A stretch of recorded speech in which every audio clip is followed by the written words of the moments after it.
Hello dear students, today we will read a new chapter, Lost Spring. Lost Spring, spring a season which comes after winter and brings with flowers, leaves, colors और जो renew कर देता है हर चीज़ को, freshness लाता है life में. लेकिन यहाँ पे जो spring है, it has been lost. क्यों? क्योंकि in this story we will be talking about two children जो कि बहुत पुअर है and they don't get opportunity to go to school.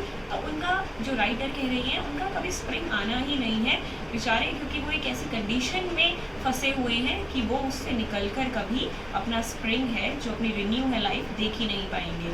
तो in this chapter there will be two parts. Part A about Saheb और rag picker in Seemapuri. Second part Mukesh a bangle maker belongs to bangle making family and Firozabad में वो रहते हैं. तो let's start with Sahib. तो writer बोलते हैं कि जब वो साहिब को देखती हैं तो वो अपनी पूरी गैंग के साथ सुबह सुबह आ जाते हैं रैग पिकिंग के लिए. और जब राइटर ने उनसे पूछा, यूजुअली हम भी पूछते हैं अगर बच्चा स्कूल जाने की उम्र का बाहर है कि तुम स्कूल क्यों नहीं गए, स्कूल नहीं जाते, और बिना उसकी कंडीशन जाने. तो राइटर ने भी वैसा ही किया, साहिब से पूछा कि तुम स्कूल क्यों नहीं जाते हो और कुछ क्यों नहीं करते हो. तो साहिब ने बताया मेरे पास और कुछ करने को है ही नहीं और मेरे यहाँ आसपास कोई स्कूल नहीं है. तो उसने कहा अगर मैं स्कूल बनाऊंगी तो तुम आओगे. तो कहता हाँ डेफिनेटली.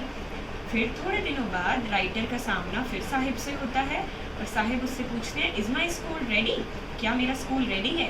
तो एम्बेरेस्ड होकर राइटर कहती हैं कि it takes time to build a school, थोड़ा टाइम लगता है स्कूल बनने में. और राइटर जो है बहुत एम्बेरेस थी क्योंकि वो जो है उन्होंने बात बोली थी वो पूरी नहीं कर पाई. इन नेक्स्ट पैराग्राफ राइटर लिखते हैं कि महीने हो गए साहिब को देखते हुए. वो सुबह सुबह अपनी army of bear foot boys के साथ आता, नंगे पैर वो काफ़ी सारे लड़के खुशी खुशी सुबह आते और आफ्टरनून तक गायब भी हो जाते. तो एक दिन राइटर ने उनसे पूछा कि व्हाट इज़ योर नेम. उसने कहा साहिब आलम, और उसको सरप्राइजिंगली अपने नाम का मीनिंग भी पता था. उसने बताया लॉर्ड ऑफ द यूनिवर्स. अब उसको इसका मतलब तो नहीं पता था.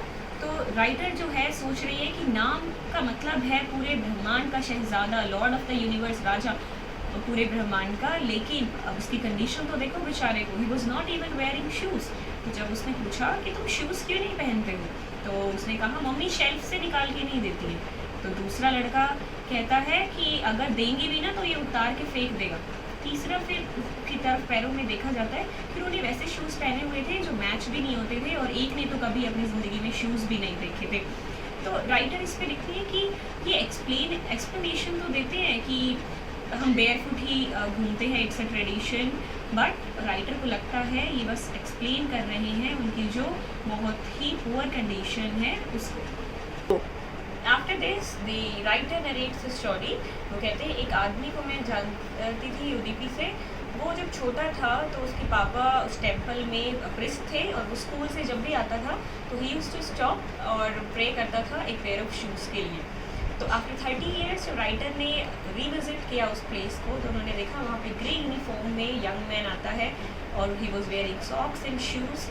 प्रिस्ट नया था तो उसे देख के राइटर को समझ आता है कि हाँ जो गॉडेस है उसने इस बच्चे की बात सुन ली. Now he has got a pair of shoes.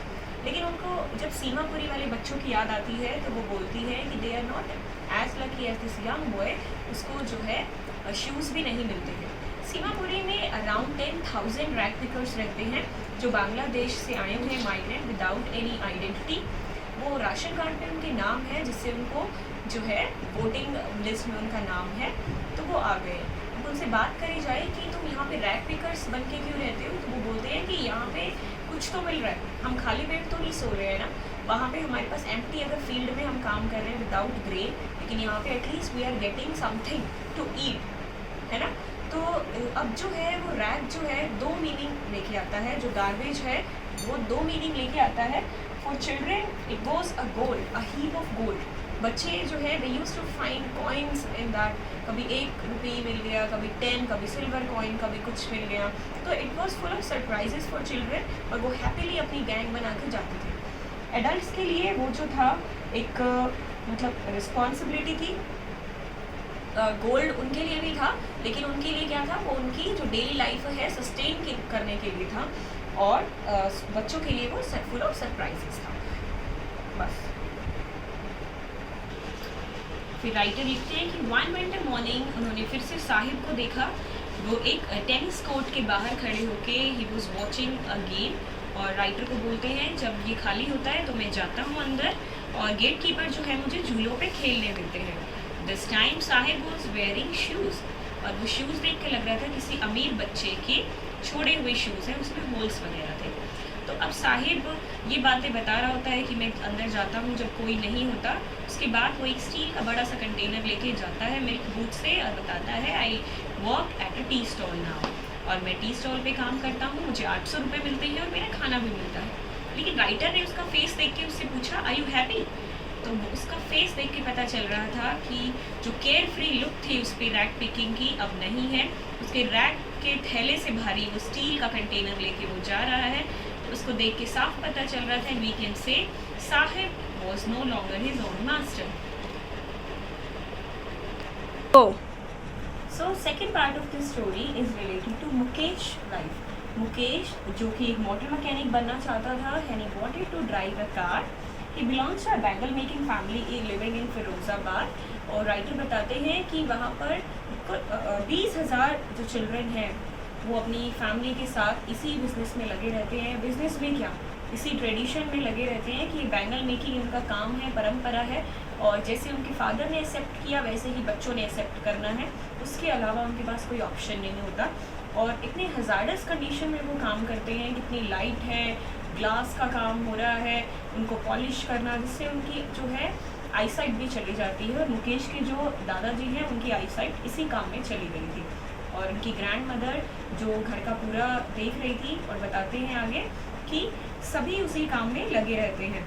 Mukesh की फैमिली बताती है कि ग्रैंड मदर से जो बात होती है वो बताती है कि ये तो डेस्टिनी ही है, जो भगवान ने हमारी डेस्टिनी बनाई है, अब इससे हम अलग तो नहीं सोच सकते ना। यानी कि वो सुपरस्टिशियस बोलो या ट्रेडिशन को अपने सपनों से ऊपर मानते हैं। जैसे मुकेश के जो ड्रीम थे मोटर मैकेनिक बनने का, ड्रीम से ऊपर उन्होंने ट्रेडिशन में उसको डाला हुआ था। फिर एक और इसमें इंसिडेंट्स बताया हुआ है सविता का, a young girl pink dress में पहन के, बहुत ही ब्यूटीफुल बैंगल्स पहन के, और वो बैंगल मेकिंग में लगी हुई है। और कहते हैं कि उन्हें इस बात का है ही नहीं कोई शौक जैसे है कि बैंगल क्या सिग्निफाई करती हैं, क्या डिनोट करती हैं एक ब्राइड की लाइफ में। तो वो कहते हैं कि उसकी आंख में इतनी चमक नहीं थी जितनी चूड़ियों में चमक थी, because she has never got a full meal in her life. पूरी लाइफ में उसने कभी पेट भर के खाना ही नहीं खाया, लेकिन वो जो उस काम को इतने अच्छे से कर रही हैं वो काम उनको फिर भी पुअर ही रख रहा है। फिर राइटर ने उनसे बोला कि why don't you make a group और लीडर। तो उन्होंने कहा कि साहब हमारा कोई लीडर ही नहीं बनता, अगर कुछ आदमी कोशिश भी करते हैं तो साहूकार पुलिस वाले हम लोगों को या उनको पीट कर फिर उनकी जो है लेवल बता देते हैं कि you belong to this work only. फिर इसका मतलब है that is called vicious circle. Vicious circle में जब सारे जो उसके कंपोनेंट हैं उस सर्कल के सारे एजेंट्स हैं, साहूकार, मिडल मैन और ये पुलिस मैन, ये जो सारे हैं आपस में कोज एंड इफेक्ट में कनेक्टेड हैं। यानी कि अब उनका बिजनेस है बैंगल मेकिंग का, वो बैंगल मेकिंग है, आपको भी पता है कोई लो कॉस्ट पे कोई बिजनेस हो रहा है फिर उसको बाहर जाके हाई कॉस्ट पे स्पेंड करना, तो it is beneficial to the rich people, और जो पुअर पीपल हैं उनको फिर कुछ नहीं मिलता। They are kept in this work only.